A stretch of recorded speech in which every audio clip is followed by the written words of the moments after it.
माणसाच्या जीवनामध्ये प्रत्येकाला 2 बायका असतातच. महाराज असं कसं काय म्हणतात, आम्ही तर एक पत्नीवृत्ती आहोत. नाही नाही नाही, तुम्ही त्या पत्नीचा विचार करू नका. स्त्रीला सुद्धा आणि पुरुषाला सुद्धा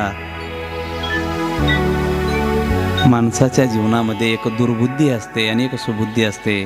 दुर्बुद्धीचा आश्रय जर घेतला तर मनुष्याचं जीवन भरकटतं आणि सद्बुद्धीचा जर आश्रय घेतला तर जीवन सावरलं जातं. उत्तानपाद हा दुर्बुद्धीचा आश्रय घेतोय, फजिती होते. आणि सद्बुद्धीचा आश्रय जेव्हा ध्रुव बाळ घेतोय तर त्याच ध्रुवाला गोड असं तत्त्वज्ञान, नवे नवे भगवंताची प्राप्ती होते.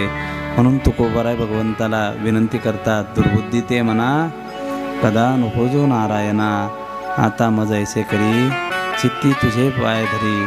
देवा, माझ्या मनाला कदापिही दुर्बुद्धी होऊ देऊ नको, मनाला दुर्बुद्धी होऊ देऊ नको. किती विलक्षण शब्द आहेत.